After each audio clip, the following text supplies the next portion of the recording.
எல்லாம் இந்த காலை வெளியில் தேவ ஆலோசனை கொடுக்கும்படியாக வெள்ளனூர் சபையின் ஊழியக்காரர் அருமையான பிரதர்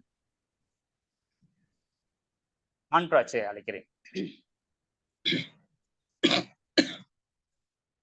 நம்முடைய ஆண்டவராக இயேசு கிறிஸ்துவின் பிதாவாகிய தேவனுக்கு துதியும் கனமும் மகிமையும் உண்டாயிருப்பதாக. கூடி வந்திருக்கிற தேவ பிள்ளைகள் உங்கள் யாவருக்கும் உயிர்த்தெழுந்த ஆண்டவர் இயேசு கிறிஸ்துவின் நாமத்தினாலே உங்களுக்கு வாழ்த்துதலையும் சமாதானத்தையும் தெரிவித்துக் கொள்கிறேன். இந்த நாளிலே வாசித்த வேத வசனத்தின் அடிப்படையிலே நாம் தேவனுடைய ஆலோசனைகளை நாம் கேட்கலாம். 2 பேதுரு புஸ்தகம் 2ஆம் அதிகாரம் வசனம் 19 நாம் வாசிக்கும் பொழுது வேத வசனம் இவ்விதமாக சொல்லுகிறது: தாங்களே கேட்டுக்கு அடிமைகளாய் இருந்தும் அவர்கள் சுயாதீனத்தை வாக்குத்தத்தம் பண்ணுகிறார்கள். ஒருவன் எதினால் ஜெயிக்கப்பட்டு இருக்கிறானோ அதற்கு அவன் அடிமைப்பட்டு இருக்கிறானே. தாங்களே கேட்டுக்கு அடிமைகளாய் இருந்தும் அவர்கள் சுயாதீனத்தை வாக்குத்தத்தம் பண்ணுகிறார்கள். அதாவது கேட்டுக்கு அடிமையா இருக்கிற ஒருவன் சுயாதீனம் பண்ணுகிறான். இந்த வாக்குத்தத்தம் பண்ணுதல் அப்படின்னா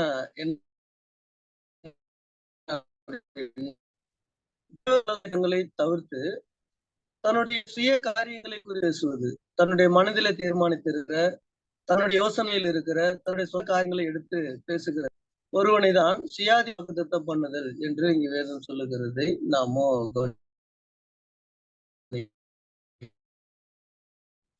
யாருடைய ஆலோசனைகளை மறுத்து இல்லை, வெற்றி இல்லை. எந்த துறையிலுமே ஒருவன் வெற்றி பெற வேண்டுமானால் அதற்கேற்ற பிரயாசங்களும் அதற்கேற்ற முயற்சிகளும் யாரிடத்தில் இருக்கிறதோ அவனுடைய முயற்சிக்கு ஏற்றபடி, அவனுடைய பிரயாசத்திற்கு ஏற்றபடி அந்த வெற்றி அவனால் அடைய முடியும் என்பதை நாமோ கவனிப்போம். அப்போ இந்த உலகத்துல சாதித்தவர்கள் எல்லாரும் இதன் அடிப்படையிலே தான் சாதித்திருக்கிறார்கள் என்பதையும் நம்ம கவனிக்கணும். ஒருத்தர் கிரிக்கெட் பிளேயரா இன்னைக்கு மிகப்பெரிய அளவுல ஜொலிக்கிறாரு அப்படின்னு சொன்னா எடுத்த உடனே அவர் அதுல வெற்றி அடைஞ்சிட்டாரு அப்படின்ற மாதிரி நம்ம நினைக்க முடியாது. அவர் அடிப்படையில இருந்து அதற்கு தன்னை அடிமையாக ஒப்பு கொடுத்ததுனால அவருக்கு அந்த வெற்றி கிடைத்தது. இப்படிதான் எல்லா காரியங்களிலேயும் எனக்கு ஒருவேளை ஆவிக்குரிய வகையிலே வேத வசனங்களை பேசுகிற இப்படிப்பட்ட அந்த காரியங்களிலும் கூட நான் வெற்றி பெறுகிறேனா அல்லது அதிகமாக அதை குறித்த பலன் இல்லாத இருக்கிறேனா அப்படின்னா எந்த அளவிலே அதற்கு நான் என் அடிமையாக ஒப்பு கொடுத்திருக்கிறேனோ அந்த அளவிற்கு அதிலே நான் ஜெயிக்கப்பட்டவனாக இருப்பேன். அப்போ ஒருவன் ஜெயிக்கப்பட்டிருக்க வேண்டும் அல்லது வெற்றியாளனாக ஒருவன் இருக்க வேண்டும் என்று சொன்னால் அவன் எதை சாதிக்க வேண்டும் என்று விரும்புகிறானோ அதற்கு அடிமையாக ஒப்பு கொடுக்க வேண்டியது அவசியமாக இருக்கிறது. அப்போ ஒரு வெற்றி ஒன்று தேவை என்று சொன்னால் என்னுடைய எதிரி யார் என்பதை நான் அறிந்து கொள்ள வேண்டியது அவசியமாக இருக்கிறது. நான் யாரோட போட்டி போட போறேன், என்னுடைய எதிரி யாரு, முதல் காரியம். இரண்டாவது, நான் எதிர்த்து போட்டியிடுகிற அந்த போட்டியாளனுடைய வலிமை என்ன, அவனுடைய பலன் என்ன என்பதை குறித்து நாம் அறிந்து கொள்ள வேண்டும். என்னுடைய போட்டியாளன் யாருன்னு தெரியாம நான் எதிர்த்து போட்டியிடுகிற போட்டியாளனுடைய வலிமை என்னன்னு தெரியாம நான் போய் அவனோட எதிர்த்து நின்னா நிச்சயமாக வெற்றியை என்னால பெற முடியாது. அப்போ அந்த வெற்றியை நான் அடைவதற்கு என்னுடைய எதிரி யார் என்பதை நான் அறிந்து கொள்ள வேண்டும். என்னுடைய எதிரினுடைய பலத்தை நான் அறிந்து கொள்ள வேண்டும். அப்போ அந்த எதிரினுடைய பலத்திற்கு ஏற்றபடி ஒரு படி மேல நான் பலன் உள்ளவனாக இருக்கிறேனா, அதற்கு நான் என்னை தகுதிப்படுத்தி கொண்டிருக்கிறேனா? அப்படி இல்லை என்று சொன்னால் அதை தகுதிப்படுத்திக் கொள்வதற்கான எல்லா முயற்சிகளையும் நான் எடுத்துக்கொண்டிருக்கிறேனா என்பதையெல்லாம் நம்ம உறுதி செய்யப்பட்ட பிறகுதான் அந்த போட்டியில போய் நிக்க முடியும். இப்படி எதுவுமே இல்லாம நம்ம போய் ஒரு போட்டியில நம்ம கலந்துக்கிறோம் அப்படின்னா நிச்சயமாக அந்த வெற்றியை நம்ம என்ன செய்ய முடியாது, அடைய முடியாது. அதனாலதான் வேதம் இங்க சொல்லுகிறது, ஒருவன் எதினால் ஜெயிக்கப்பட்டு இருக்கிறானோ அதற்கு அவன் அடிமையாக இருக்கிறான். அப்போ ஜெயிக்கப்படுகிற ஒருவன் ஜெயிக்கப்படுகிற காரியங்களுக்காக அடிமைத்தனம் தேவைப்படுகிறது. அவன் அதற்கு தன்னை முழுமையாக ஒப்பு கொடுக்க வேண்டும் என்பதை நாம கவனிக்க முடிகிறது. அநேக வேலைகளிலே நாம ஜெயிச்சிட்டதாக, பெருசா சாதித்ததாக அநேக நேரங்களிலே நாம் எண்ணுவது உண்டு, நாம் நம்பிக்கொள்வது உண்டு. அந்த வெற்றிக்கென்று ஒரு விதி இருக்கும், வெற்றிக்கென்று ஒரு இலக்கு இருக்கும். அந்த விதியின்படி, அந்த இலக்கின்படி நான் போராடி ஜெயிச்சேன்னா தான் வெற்றி இருக்கும். அததான் வேதம் சொல்லுகிறது. சட்டத்தின்படி ஒருவன் மல்யுத்தம் பண்ணாவிட்டால் அவனுக்கு அவன் முடிசூட்டப்பட மாட்டான். அப்போ போட்டியின் விதியின்படி ஒருவன் ஓடி அந்த போட்டியிலே அவன் ஜெயிச்சால்தான் அவனுக்கு வெற்றி கிடைக்கும் அப்படின்றதையும் நம்ம என்ன செய்யணும், அறிந்து கொள்ள வேண்டும். இங்கே 2 நபர்களை நாம பார்க்க முடியும். முதலாவது நாம பார்க்கும் பொழுது லூக்கா புஸ்தகம் 12ஆம் அதிகாரம் 19வது வசனத்தை நாம் வாசிக்கலாம்.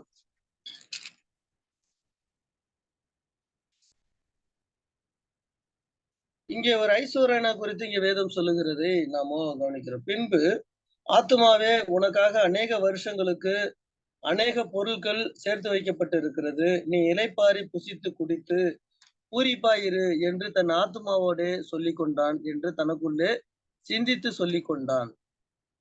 இந்த ஐஸ்வர்யவானை குறித்து இயேசு கிறிஸ்து பேசுகிற காரியங்களை நாமோ கவனிக்கலாம். இந்த ஐஸ்வர்யவான் என்ன சொல்லுகிறான்? என் ஆத்மாவே நீ ரொம்ப சந்தோஷமா இரு, பூரிப்பாயிரு, சாப்பிட்டு ரொம்ப நிம்மதியா இரு, சமாதானமா இரு என்பதை போல தனக்குள்ளே சொல்லிக் கொள்ளுகிறான். ஏன் அப்படின்னா, அவன் என்ன நினைக்கிறான் அப்படின்னா, தனக்கு ஒரு குறைவும் கிடையாது.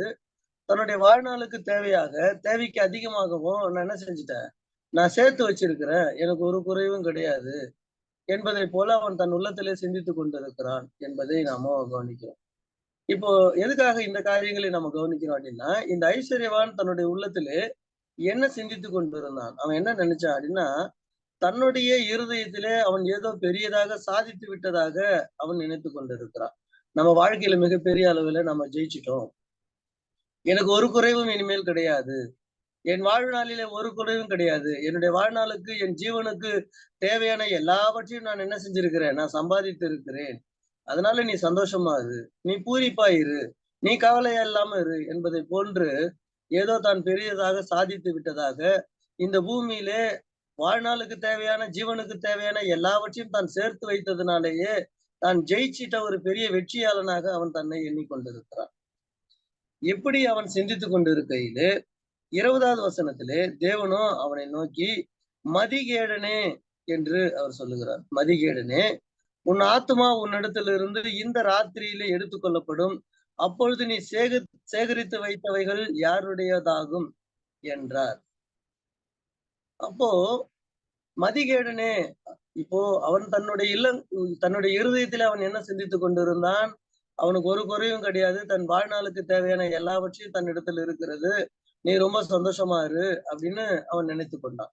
அப்போ அவர் மட்டில தான் ஜெயிச்சிட்டதாக, தான் எதையோ பெரியதாக சாதித்து விட்டதாக அவன் எண்ணிக்கொண்டிருந்தான்.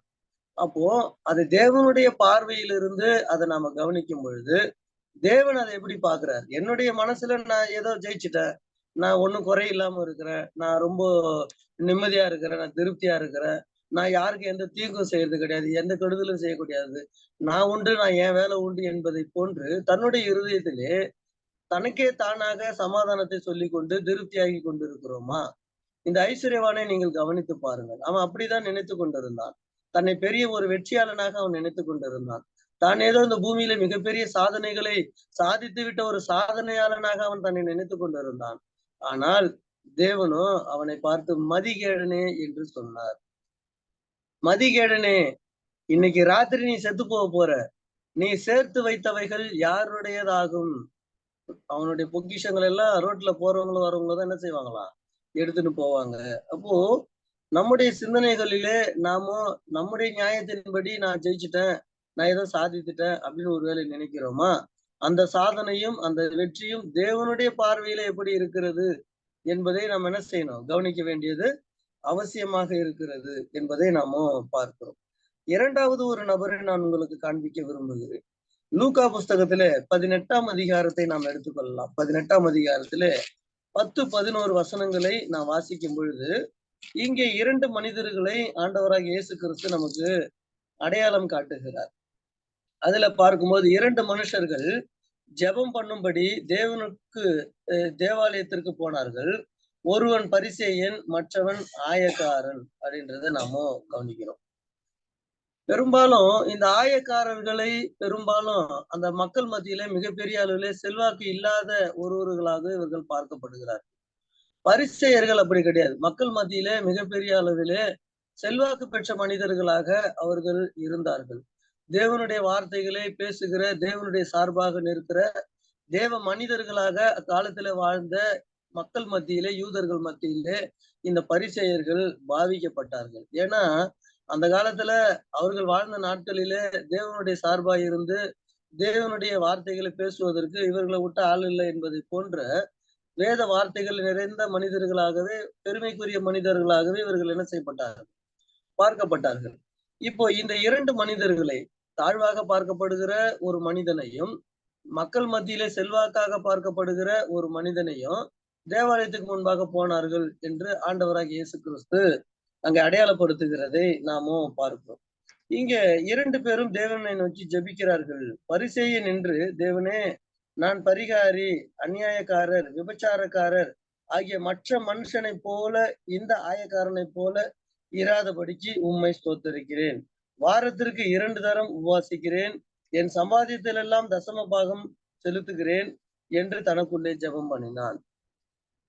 இப்போ இந்த ஜெபம் எப்படிப்பட்ட ஜெபமாக இருக்கிறது? அவன் பொய் சொன்னா நம்ம எடுத்துக்க முடியாது. அவன் உண்மையை தான் பேசி இருக்கிறான்.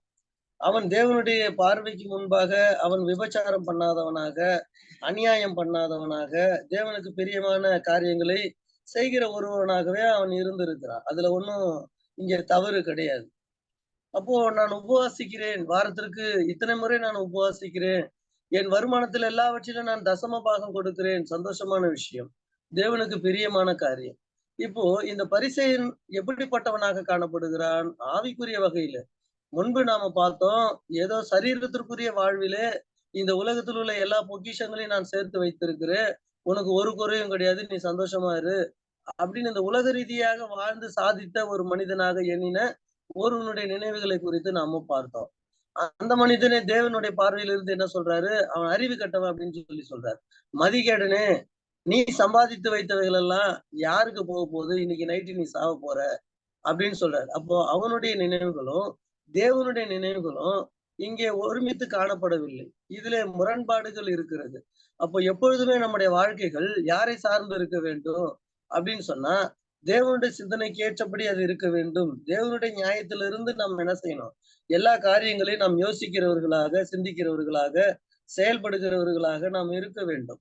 அப்போ இந்த பரிசேயன் என்ன செய்தான்? என்ன நினைக்கிறாரு? அவருடைய பார்வை நினைக்கிறாரு அப்படின்னா, ஆவிக்குரிய வாழ்விலே தேவனுக்கு அடுத்த காரியங்களிலே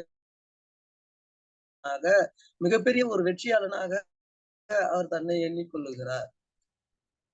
எனக்கு ஒன்றும் குறை கிடையாது, என்னுடைய பக்தியில எதுவும் குறை கிடையாது, தேவன் சொன்ன கட்டளைகளை நிறைவேற்றுவதில் எனக்கு ஒன்றும் குறை கிடையாது, மற்றவர்களிடத்துல கரிசனை காண்பிப்பதிலும், உபசரிப்பதிலும், அன்பு செலுத்துவதிலும், தேவன் சொன்ன கட்டளைகளை நிறைவேற்றுவதிலும் என்கிட்ட எதுவும் குறைவு கிடையாது, மற்ற மனுஷனை போல நான் கிடையாது, இதோ என் எதிர்க்க நிக்கிறான் இந்த ஆயக்காரனை போல நான் கிடையாது அப்படின்னு அவர் சொல்றாரு. அப்போ எதிரில் இருக்கிற ஒருவனை அவன் சரியில்லை அப்படின்னு சொல்ற ஒருத்தர் தேவனுடைய பார்வைக்கு முன்பாக தான் சரியாக இருக்கிறேனா அப்படின்னு அவருடைய நியாயத்திலிருந்து அவர் சிந்திக்காமல், தன்னுடைய இருதயத்திலிருந்து ஆவிக்குரிய வாழ்க்கையிலே தான் ஏதோ பெரிய வகையில சாதித்த ஒரு மனிதனாக, மிகப்பெரிய ஒரு நியாயஸ்தனாக அவர் தன்னை நினைத்து கொண்டார். ஆனா இன்னொருவருடைய ஜெபத்தை குறித்து, இந்த பரிசேயனுடைய ஆயக்காரனுடைய ஜெபத்தை குறித்து நம்ம கவனிக்கும் பொழுது, ஆயக்காரனோ தூரத்திலே நின்று கண்களை வானத்திற்கு ஏறெடுக்க துணியாமல் தன் மார்பிலை அடித்துக் கொண்டு, தேவனே, பாவியாகிய என் மேல் கிருபையாய் இரும் என்றான். அவன் அல்ல, இவனே என்ன செய்யப்பட்டான்? இவனுடைய ஜெபமே என்ன செய்யப்பட்டது? கேட்கப்பட்டது. இப்போ இப்போ 2 மனிதர்களை இங்க பார்க்கிறாரு இயேசு கிறிஸ்து, நமக்கு அடையாளப்படுத்துகிறார். இப்போ ஒருவன் பாவி என்று தன்னை ஒப்புக்கொள்ளுகிறான், தைரியமாக வானத்திற்கு ஏறெடுத்து பார்ப்பதற்கு துணிவில்லாமல் இருக்கிறான். அவன் தேவனுடைய சமூகத்துக்கு முன்பாக தன்னை தாழ்த்தி தன்னுடைய காரியங்களுக்காக பேசுகிற ஒருவனையும், அவனை போல நான் கிடையாது, நான் ரொம்ப யோகியன், தன்னுடைய யோகியங்களை குறித்து பெருமை பாராட்டக்கூடிய இந்த மனிதனுடைய ஜெபத்தையும் தேவன் பார்க்கிறார். யார் அங்கீகரிக்கப்படுகிறான் அப்படின்னா, அவன் அல்ல, பரிசேயன் அல்ல, இந்த ஆயக்காரன் என்ன செய்யப்பட்டான்? தேவனுடைய பார்வையிலே ஏற்றுக்கொள்ளப்பட்டான் என்பதை நாம பார்க்கிறோம். அப்போ சரீரத்திற்குரிய வாழ்வானாலும் சரி, ஆவிக்குரிய வாழ்வானாலும் சரி, அது தேவனுடைய பார்வையிலே நான் சாதித்த ஒருவனாக இருக்கிறேனா, தேவன் சொன்ன அந்த இலக்கின்படி, தேவன் எனக்கு கொடுத்திருக்கிற அந்த சட்ட திட்டத்தின்படி சரியாக ஓடி நான் ஜெயிச்சிருக்கிறேனா அப்படின்றதுதான் மிகவும் கவனிக்கப்பட வேண்டிய மிக முக்கியமாக இருக்கிறது. அதனாலதான் சுயாதீனத்தை வாக்குத்தத்தம் பண்ணுகிறார்கள் அப்படின்ற அந்த வார்த்தையை நாம பார்க்கிறோம். என்னுடைய சுய நீதியின்படி என்னுடைய இருதயத்துக்குள்ள ஒரு நியாயம் இருக்கும், என்னுடைய இருதயத்துக்குள்ள ஒரு தர்மம் இருக்கும். அந்த நியாயத்தின்படி அந்த தர்மத்தின்படி சரியா தப்பான்னு நம்ம என்னைக்கு என்ன செய்யக்கூடாது, ஒரு காரியங்களை நாம தீர்க்க கூடாது. தேவனுடைய இடத்துல இருந்து அதை நம்ம என்ன செய்யணும், கவனிக்க வேண்டியது அவசியமாக இருக்கிறது என்பதை நாம பார்க்கிறோம். உதாரணத்துக்கு சில வசனங்களை நம்ம வாசிக்கலாம் பாருங்க. யோபு புஸ்தகம் 6ஆம் அதிகாரம்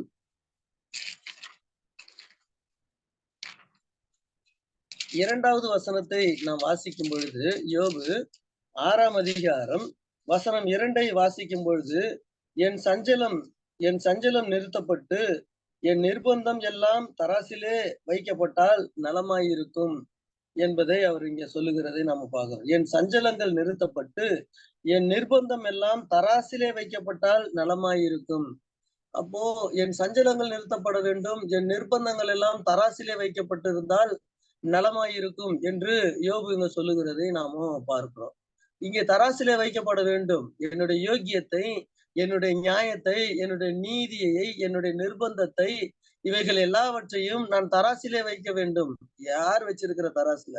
என்கிட்ட ஒரு தராசு இருக்குது, அந்த தராசு இல்ல, தேவன் ஒரு தராசு வச்சிருக்கிறாரு.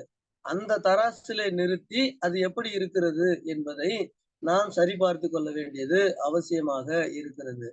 அந்த ஐஸ்வர்யவான் தன்னிடத்துல இருந்த அந்த தராசிலே நிறுத்தி தன்னை யோகியனாக, தன்னை ஒரு வெற்றியாளனாக எண்ணிக்கொண்டான். ஆனால் தேவனுடைய தராசிலே அவனை நிறுத்தி பார்க்கும் பொழுது அவன் குறைவாய் காணப்பட்டான். இந்த பரிசேயன் தன்னிடத்துல ஒரு தராசை வைத்துக் கொண்டான். அவன் தன்னை யோகியனாக, தன்னை நீதி உள்ளவனாக, தன்னை சரியானவனாக தன்னை காண்பித்துக் கொண்டான். தேவனுடைய தராசிலே அவனுடைய யோக்கியத்தை, அவனுடைய நீதியை, நியாயத்தை கொண்டு போய் வைக்கும் பொழுது அவன் குறைவுள்ளவனாய் காணப்பட்டான். நம்மிடத்துல இருக்கிற தராசே அல்ல, தேவனிடத்துல இருக்கிற தராசிலே எந்த வகையில நான் சாதித்தவன் என்று நாம் எண்ணுகிறோமோ, எந்த வகையில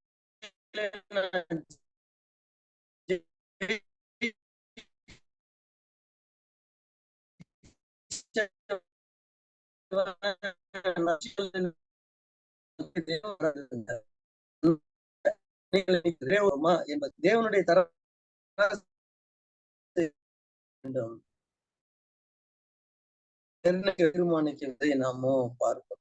சங்கீத புஸ்தகம் 62ஆம் அதிகாரம்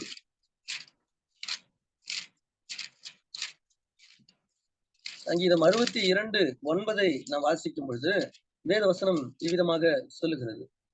9வது வசனம், கீழ்மக்கள் மாயையும் மேன்மக்கள் புதியவர்கள் தராசிலே வைக்கிறார்கள், அவர்கள் எல்லோரும் மாயையிலும் லேசானவர்கள்.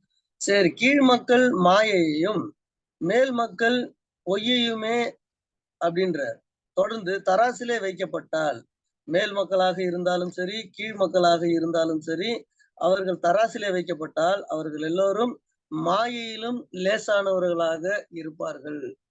இந்த உலகம் ஒரு நீதியை இங்கே சொல்லுகிறது. ஒருவேளை பணக்காரனுக்கு ஒரு நீதியாக இருக்கலாம், எளியவனுக்கு ஒரு நீதியாக இருக்கலாம்.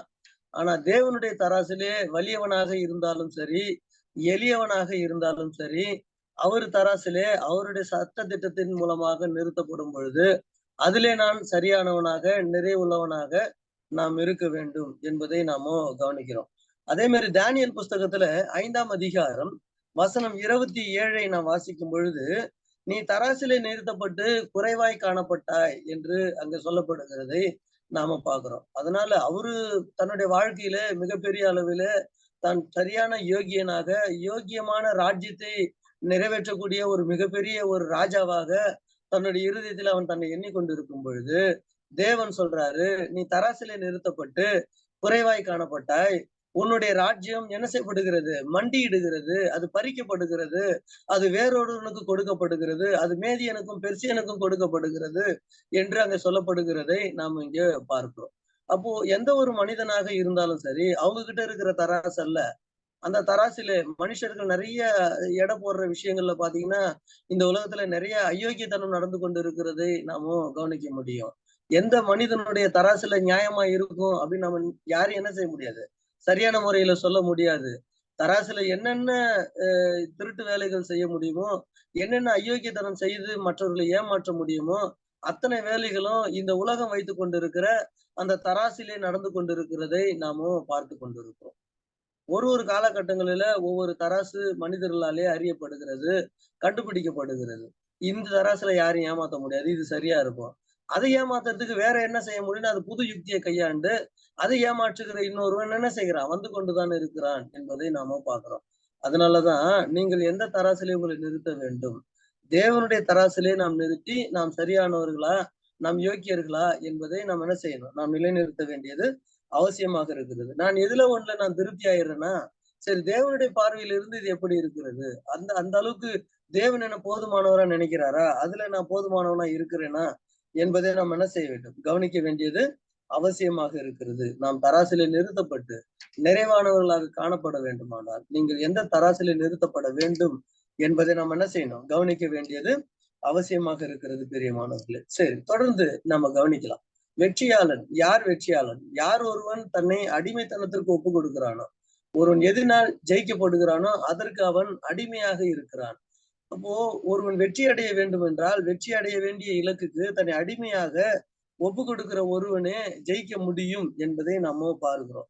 இப்போ இந்த வேத ஆலோசனையின்படி யார் யாரிடத்திலே போட்டியிடுகிறார்கள் என்பதை நாம் என்ன செய்யணும்?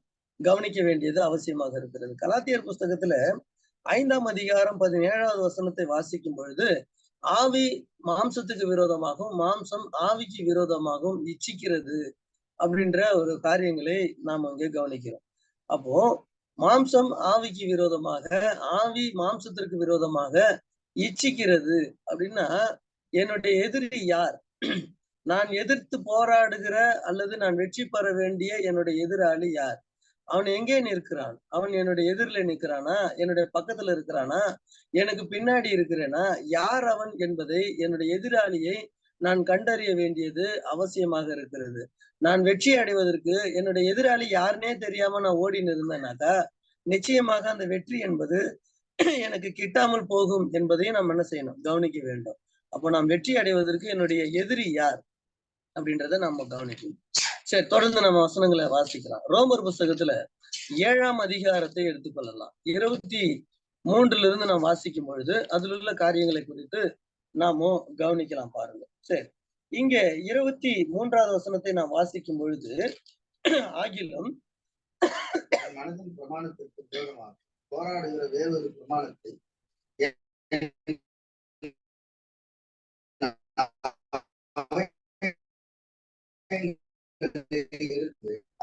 மனதின் பிரமாணத்திற்கு விரோதமாய் போராடுகிற வேறொரு பிரமாணத்தை என் அவயங்களிலே இருக்க காண்கிறேன். அது என் அவயங்களில் உண்டாயிருக்கிற பாவ பிரமாணங்களுக்கு என்னை சிறையாக்கி கொள்ளுகிறது.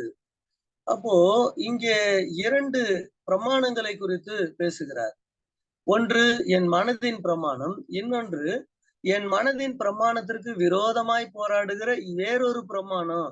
இப்போ என் மனதின் பிரமாணத்திற்கு விரோதமாய் போராடுகிற அந்த விரோதமான பிரமாணம் எங்கே இருக்கிறது? அந்த பிரமாணம் எனக்கு எதிரே இருக்கிறதா? என்னுடைய வலது பக்கத்துல இருக்கிறதா? அது என்னுடைய இடது பக்கத்துல இருக்கிறதா? அது எனக்கு பின்னாக இருந்து என்னுடைய முதுகுல என்னை குத்துகிறதா? அப்படின்னு நீங்க கவனிச்சு பாத்தீங்கன்னா, இல்ல, அவன் உங்களுக்குள்ளே இருக்கிறான். நீங்கள் எதிர்த்து போராடுகிற உங்களுடைய எதிராளி வெளியே இல்ல. நாம எதிரியை வெளியே தேடிக்கொண்டிருக்கிறோம். அவன் தான் என்னுடைய எதிரி. அதோ எதிர் வீட்டுக்காரன் என்னுடைய எதிரி. இதோ அவன் தான் என்னுடைய எதிரி. இதோ இங்க பக்கத்துல இருக்கிறவன் என்னுடைய எதிரி. இதோ இந்த பக்கவாட்டுல இருக்கிறவன் என்னுடைய எதிரி. அது பின்னாடி வரானே அவன் தான் என்னுடைய எதிரி என்று நாம் வெளியே தேடிக்கொண்டிருக்கிறோம். இங்க வேதம் சொல்லுகிறது, அவன் வெளியே இல்லை, அவன் உங்களுக்குள்ளே இருக்கிறான். மனதின் பிரமாணத்திற்கு விரோதமாய் போராடுகிற வேறொரு பிரமாணத்தை உங்களுடைய அவயங்களிலே இருக்க காண்கிறேன் என்று அவர் சொல்லுகிறதை நாம் கவனிக்க வேண்டும். இந்த 7ஆம் அதிகாரத்தை நீங்க முழுசா நீங்க படிச்சு பார்த்தீங்கன்னா, அநேக விதமான தகவலை இங்க அப்போஸ்தலனாகிய பவுல் சொல்லுகிறதை நாம கவனிக்க முடியும். நான் விரும்புகிறதை செய்யவில்லை, நான் விரும்பாததையே செய்கிறேன். நன்மை செய்ய வேண்டும் என்பது என்னிடத்தில் இருக்கிறது, தீமை செய்வதை நான் வெறுக்கிறேன். நான் விரும்புகிற நன்மையை செய்யாமல் நான் வெறுக்கிற தீமையை செய்கிறேன் என்று அவர் சொல்லுகிறார். அப்போ எப்பவுமே நம்ம விரும்புறதை தானே செய்வோம். நாம எதை ஆசைப்படுறோமோ அதை தானே நிறைவேற்றணும்னு முயற்சி பண்ணுவோம். இங்க என்ன இவர் இப்படி சொல்றாரு? நான் விரும்பாததை செய்கிறேன்.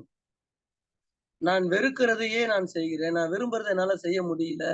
அப்போ எனக்குள்ளே நான் விரும்புகிறதை செய்ய விடாமல் எனக்கு எதிராய் போராடுகிற ஒரு மிகப்பெரிய கொடிய எதிராளி அவன் எங்கே இருக்கிறான் அப்படின்னா, அவன் எனக்குள்ளே இருக்கிறான். ஒன்று சரீரத்திற்குரிய பிரமாணம், இன்னொன்று ஆவிக்குரிய பிரமாணம். சரீரத்திற்குரிய பிரமாணம் சரீர இச்சைகளை நிறைவேற்றுவதற்கு என்னை நாள்தோறும் உந்திக் கொண்டிருக்கிறது, என்னை தொந்தரவு செய்து கொண்டிருக்கிறது. ஆவிக்குரிய பிரமாணம் அதுவும் எனக்குள்ளதான் இருக்குது. வேணாம் சரீர இச்சைகள் எல்லாம் நீ நிறைவேற்றாத, அதெல்லாம் உனக்கு தகுதியானது கிடையாது, நீ இங்கே வா, தேவனுடைய வார்த்தைகளை குறித்து 4 பேருக்கு சொல்லு, உக்காரு, பைபிள் படி, ஜெபம் பண்ணு, தேவனோட வாழும் வாழ்க்கை எவ்வளவு முக்கியமானது, அதை செய்யி அப்படின்னு சொல்லுகிறது. அப்போ இந்த 2 விதமான போராட்டங்களும், இந்த 2 விதமான பிரமாணங்களும் மாறி மாறி மாறி என்னை ஆக்கிரமித்துக் கொண்டே இருக்கிறது. இதுல யார் வெற்றியாளன்? நாள்தோறும் எனக்கு போராட்டம் இருக்கிறது. நாள்தோறும் என்னிடத்துல நான் போராடுகிற மனிதனாகவே இருக்கிறேன். காலையில எழுந்ததிலிருந்து சாயந்தரம் வரைக்கும் நம்ம யோசனை பண்ணி பார்க்கணும். 2 மனிதர்களோடும் நமக்கு போராட்டம் இருக்கிறது. மாம்சத்துக்குரிய மனிதன் மாம்சத்துக்குரிய காரியங்களை நிறைவேற்றுவதற்காக என்னை லட்சியம் பண்ணி கொண்டிருக்கிறான், என்னை தொந்தரவு செய்து கொண்டிருக்கிறான், என்னை இழுத்து கொண்டிருக்கிறான். ஆவிக்குரிய பிரமாணம் வேணாம், அதெல்லாம் செய்யாத, அது தேவனுக்கு விரோதமான காரியம் என்று என்னை இழுத்து கொண்டிருக்கிறான். அப்ப காலையிலிருந்து சாயந்தரம் வரைக்கும் நைட்டு தூங்கும் பொழுது மாம்சத்துக்குரிய காரியங்கள்ல என்னை ஒப்பு கொடுத்து நான் எவ்வளவு வாழ்ந்திருக்கிறேன், ஆவிக்குரிய காரியங்களுக்கு நான் ஒப்பு கொடுத்து நான் எவ்வளவு வாழ்ந்திருக்கிறேன். காலையிலிருந்து இந்த நாக்கு, இந்த வாய் தேவனுக்காக என்ன பேசி இருக்கிறது, இந்த காலு தேவனுக்காக என்ன நடந்திருக்கிறது, இந்த கண்கள் தேவனுக்காக என்ன பார்த்து இருக்கிறது, இந்த கைகள் தேவனுக்காக என்ன செஞ்சிருக்கிறது. அதே காரியத்துல அதே மாதிரி என்னுடைய சரீரம் என்னுடைய மாம்ச இச்சைகளை நிறைவேற்றிக் கொள்வதற்காக என்னென்ன செஞ்சிருக்கிறது. இதை உங்களுடைய தராசிலே நீங்கள் நிறுத்துங்க. உங்களுடைய நாள்தோறும் அடிப்படை வாழ்க்கையில உங்களுடைய மாம்சத்துக்குரிய கிரைகளை தராசிலே நிறுத்துங்கள். ஆவிக்குரிய வாழ்க்கையை உங்களுடைய தராசிலே நிறுத்துங்கள். இதுல எது கனமானதாக இருக்கிறது என்பதை நீங்களே முடிவெடுத்துக் கொள்ளுங்கள். தேவனுடைய தராசிலே ஆவிக்குரிய வாழ்க்கையும் மாம்சத்திற்குரிய வாழ்க்கையும் தராசிலே நிறுத்தி நாள்தோறும் என்னுடைய வாழ்விலே எது ஜெயித்திருக்கிறது. ஒருவேளை மாம்சத்தின் கிரியையை அதிகமாக நிறைவேற்றுகிறவனாக நான் வாழ்ந்திருக்கிறேனா, அந்த கிரியைகளிலே நான் ஜெயிக்கப்பட்டிருக்கிறேன் அப்படின்னா என்னை மாம்சத்திற்கு ஒப்பு கொடுத்திருக்கிறேன். இல்ல இன்னைக்கு ஆவிக்குரிய வாழ்க்கையை தான் நான் அதிகமா வாழ்ந்திருக்கிறேன், அதுதான் ஜெயிச்சிருக்குது அப்படின்னா சந்தோஷம். அப்போ இதற்கு ஆவிக்குரிய வாழ்க்கைக்கு தேவனுக்கு என்னை நான் அடிமையாக ஒப்பு கொடுத்திருக்கிறேன். அப்போ நாள்தோறும் அதை நாம் என்ன செய்யணும்? யார் வெற்றியாளன்? நாள்தோறும் என்னுடைய அனுதின ஜீவியத்திலே யார் வெற்றியாளன் என்பதை நாமும் சிந்திக்க வேண்டும். ரோமர் புஸ்தகம் 8ஆம் அதிகாரம் 5வது வசனத்தை நாம் வாசிக்கும் பொழுது, அன்றியும் மாம்சத்தின்படி நடக்கிறவர்கள் மாம்சத்துக்குரியவைகளை சிந்திக்கிறார்கள், ஆவியின்படி நடக்கிறவர்கள் ஆவிக்குரியவைகளை சிந்திக்கிறார்கள். அப்போ என்னுடைய சிந்தனை எதை சார்ந்து இருந்தது? ஆவிக்குரியவைகளை சிந்திக்கிறோமா, ஆவிக்குரிய காரியங்களை செயல்படுத்துகிறோமா, அல்லது மாம்சத்துக்குரிய காரியங்களை செயல்படுத்துகிறோமா, அதை சிந்திக்கிறோமா என்பதை நாம் கவனிக்க வேண்டும். 7வது வசனத்துல எப்படி என்றால், மாம்ச சிந்தை தேவனுக்கு விரோதமான பகை, அது தேவனுடைய நியாயப்பிரமாணத்திற்கு கீழ்ப்படியாதபடிக்கு இருக்கிறது அப்படின்றத நாம இங்க பாக்குறோம். அப்போ மாம்ச சிந்தை தேவனுக்கு விரோதமான பகையா இருக்கிறது. ஆவியின் சிந்தனையே ஜீவனையும் சமாதானத்தையும் கொடுக்கக்கூடிய ஒன்றாக இருக்கிறது அப்படின்றது நாம் 9வது வசனத்துல, தேவனுடைய ஆவி உங்களிலே வாசமாய் இருந்தால் நீங்கள் மாம்சத்துக்கு உட்பட்டவர்களாய் இராமல் ஆவிக்குட்பட்டவர்களாய் இருப்பீர்கள். தேவனுடைய ஆவி நம்மிடத்திலே வாசமாக இருந்தால் நாம் மாம்சத்திற்கு உட்பட்டவர்கள் அல்ல, தேவனுக்கு உட்பட்டவர்களாக இருக்கிறோம், ஆவிக்குரிய மனிதர்களாக இருக்கிறோம். அப்போ அதை தான் நம்ம சிந்திக்கிறோம், அதை தான் நம்ம செய்கிறோம் அப்படின்னா தேவனுடைய பார்வையிலே நாம் வெற்றியாளனாக இருக்கிறோம் அப்படின்றத நம்ம கவனிக்கிறோம். திரும்ப நம்முடைய தலைப்புக்கு நாம வரலாம். 2 பேதுரு புஸ்தகத்துல 2ஆம் அதிகாரத்துல 20வது வசனத்தை நம்ம வாசிக்கும் பொழுது அந்த வசனத்தை நம்ம கவனிச்சு நிறைவு செய்யலாம். பாருங்க, கர்த்தரும் இரட்சகருமாயிருக்கிற இயேசு கிறிஸ்துவை அறிகிற அறிவினாலே உலகத்தின் அசுத்தங்களுக்கு தப்பினவர் மறுபடியும் அவைகளில் சிக்கொண்டு ஜெயிக்கப்பட்டால். இதையும் வெற்றின்னு தான் சொல்றாரு. யாரு? கர்த்தரும் இரட்சகருமாயிருக்கிற இயேசு கிறிஸ்துவை அறிகிற அறிவினாலே உலகத்தின் அசுத்தங்களுக்கு அதுக்கு தப்பி நாம கிறிஸ்துக்குள்ள வந்திருக்கிறோம். திரும்பவும் அதை விட்டுட்டு நீங்க அந்த அசுத்தங்களுக்குள்ள சிக்குண்டு அதிலே ஜெயிக்கப்பட்டால், அதாவது உங்களுடைய மாம்ச சிந்தனைகளுக்கு, உங்களுடைய மாம்ச காரியங்களுக்கு நீங்கள் சிக்குண்டு அதிலே ஜெயிக்கப்பட்டீங்கன்னாக்கா உங்களுக்கு பரிசு உண்டுதான். எப்பொழுதுமே வெற்றி பெறுகிறவர்களுக்கு பரிசு உண்டு. ஆவியில நம்ம வெற்றி பெறுகிறோம்னா ஜீவ கிரீடம் நமக்கு பரிசாக கொடுக்கப்படுகிறது. நீங்க திரும்ப நீங்க பழைய காரியங்களிலே அசுத்தங்களுக்கு ஒப்பு கொடுத்து அதுல நீங்க ஜெயிக்கப்பட்டீங்கன்னா அதுல உங்களுக்கு வெகுமானம் இருக்கிறது, அதுல உங்களுக்கு பரிசு இருக்கிறது. ஆனால் இந்த பரிசு வேற மாதிரி, கேடு அப்படின்னு சொல்றாரு. அதை பாத்தீங்கன்னா அவைகள் சிக்குண்டு ஜெயிக்கப்பட்டால் அவருடைய பின்னிலைமையிலும் முன்னிலைமையிலும் அது எப்படி இருக்கும்? கேடுள்ளதாக இருக்கும். கேடுதான் நமக்கு பரிசாக அளிக்கப்படும். அப்போ மாம்சத்தினாலே ஒருவன் ஜெயிக்கப்பட்டால் அவனுக்கு என்ன பரிசு இருக்கிறது? ஆவியினாலே ஒருவன் ஜெயிக்கப்பட்டால் அவனுக்கு என்ன பரிசு இருக்கிறது? இப்பொழுது நாம நம்மை தராசில நிறுத்தி நாம் எதிலே ஜெயிக்கப்பட்டவர்களாக இருக்கிறோம் என்பதை நம்ம என்ன செய்யணும்? கவனிக்க வேண்டும். யார் என்னுடைய எதிரி? என்னுடைய எதிரி இருக்கிற எனக்கு விரோதமான எதிரி யார்? தேவனுக்கு விரோதமா எழும்புகிற என்னுடைய மாம்சத்தின் கிரியைகள் எனக்கு விரோதியாக இருக்கிறது என்பதை நாம் அறிந்து கொள்ள வேண்டும். தேவனுக்கு ஏற்றவைகளை சிந்திக்காத என்னுடைய மனம் தேவனுக்கு விரோதமாக இருக்கிறது, என்னுடைய எதிரியாக இருக்கிறது என்பதை நாம கவனிக்க வேண்டியது அவசியமாக இருக்கிறது. தேவனுடைய சாயலினாலே உண்டாக்கப்பட்ட மனிதனை சபிக்கிறோமே, அந்த வாய் தேவனுக்கு விரோதமான எதிரியாக இருக்கிறது என்பதை நாம் அறிந்து கொள்ள வேண்டும். அத்துமீறி நோக்குகிற என்னுடைய கண்கள் தேவனுடைய பார்வைக்கு முன்பாக அது விரோதியாக இருக்கிறது என்பதை நாம அறிந்து கொள்ள வேண்டும். தேவனை ஸ்தோத்தரியாமல் மகிமைப்படுத்தாமல் இருக்கிற என்னுடைய உதடு தேவனுக்கு விரோதமாக இருக்கிறது என்பதை நம்ம என்ன செய்யணும்? உணர்ந்து கொள்ள வேண்டும். ஆகவே பிரியமானவர்களே, தேவனுடைய பார்வையிலே தேவன் ஒரு தராசு வைத்திருக்கிறாரு. அந்த தராசிலே நம்ம நிறுத்தி நாம் குறை உள்ளவர்களா நிறைவுள்ளவர்களா, அனுதின ஜீவியத்தை, என்னுடைய வாழ்வை, ஆவிக்குரிய வாழ்வையும் மாம்சத்திற்குரிய வாழ்வையும் தராசிலே நிறுத்தி அதுல எது கனமுள்ளதாக இருக்கிறது என்பதை சிந்தித்து நாம் ஆவிக்குரிய வகையில வெற்றியுள்ள ஒரு வாழ்வை வாழ்ந்து நல்ல வெற்றியாளனாக தேவனுடைய பார்வைக்கு முன்பாக இருப்போம். தேவன் தாமே இந்த ஆலோசனைகளினாலே நம்மை ஆசீர்வதித்து பாதுகாத்து பலப்படுத்துவாராக.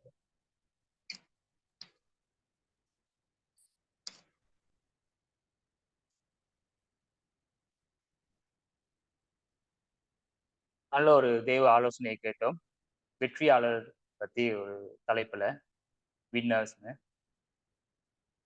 நம்மள எல்லாருக்கும் தெரியும், எப்ப நம்ம கிறிஸ்துக்குள் ஞானஸ்தானம் பெற்றோமோ அப்பயே நம்ம ஒரு பந்தயத்துல, கிறிஸ்துவன் ஒரு பந்தயத்துல இருக்கோம். நம்ம இந்த பந்தயத்துல எப்படி அப்போஸ்தலர் பால் சொன்னாரோ, எனக்காக முன்னுக்கு வைக்கப்பட்ட ஒரு பந்தயம், அந்த பந்தயத்துல ஜெயிச்சு அந்த கிரீடத்தை அடைஞ்சாரு. அந்த மாதிரி நம்மளுக்கு அந்த கோல் இருக்க வேணும். நம்மளுக்கு அந்த இலக்கு போக்குற நோக்கம் இருக்க வேணும். நம்மளுக்கு நான் ஒரு வெற்றியாளர் நம்மளே என்ன செய்ய வேணும்? தீர்மானிக்க வேணும். அப்பதான் அந்த இலக்கை நோக்கி அந்த அந்த அந்த ஓட்டத்திலே நம்ம தொடர்ந்து செய்யணும். எப்ப நம்ம கிவ் அப் பண்றோமோ இல்ல அலட்சியமா எடுத்துக்கிட்டோமோ அந்த நம்ம வெற்றியாளர் ஆக வாய்ப்பே இல்லை. ஸோ நல்ல ஒரு தேவ ஆலோசனை கொடுத்த பிரதர் ஆண்ட்ராஜ்க்கு சபையின் சார்பாக நன்றி தெரிவிக்கிறோம். நம்ம எப்போதும் வெற்றி உலகளாக சிந்தனையிலிருந்து நோக்கி போகுமாக கர்த்தர் பந்தியை ஆயத்தமாகவும் கர்த்தர் பந்தியை வழி நடத்தி கொடுக்கும் மாதிரி இந்த வேலையில் பிரதர் சாலு இருக்கார். அதுக்கு முன்னால ஒரு பாடல் இருந்து கொள்ளலாம்.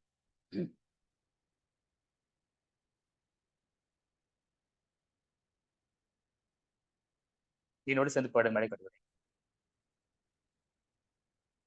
அவதோஷத்தை நீக்கிட இயேசுவின் ரத்தம் தானே, தீய குணம் மாற்றிட இயேசுவின் ரத்தம் தானே, மேயாம் ஜீவநதி பாவம் போகும் நதி, வேறை நதியை அறியேன் இயேசுவின் ரத்தம் தானே, என்னை சுத்திகரிக்க இயேசுவின் ரத்தம் தானே, மன்னிப்பு நான் பெற்றிட இயேசுவின் ரத்தம் தானே, மேயாம் ஜீவநதி பாவம் போகும் நதி, வேறை நதியை அறியேன் இயேசுவின் ரத்தம் தானே, வேறே ரட்சிப்பு இல்லை இயேசுவின் ரத்தம் தானே, புண்ணிய கிரியை செல்லாதே இயேசுவின் ரத்தம் தானே, மேயாம் ஜீவநதி பாவம் போக்கும் நதி, வேறு நதியை அறியேன், இயேசுவின் ரத்தம் தானே. மோட்ச மார்க்கம் இதுவே, இயேசுவின் ரத்தம் தானே. இயேசு சுத்த தீர்த்தமே, மீட்பரின் ரத்தம் தானே. மேயாம் ஜீவநதி, பாவம் போகும் நதி, வேறு நதியை அறியேன், இயேசுவின் ரத்தம் தானே. இந்த வேளையிலும் கர்த்தர் பந்தியை வழி நடத்தி கொடுக்கும்படியாக ஷாலு அழைக்கிறேன். நம்முடைய பிதாவாகிய தேவனுக்கு ஆண்டவராகிய இயேசு நாமத்தினாலே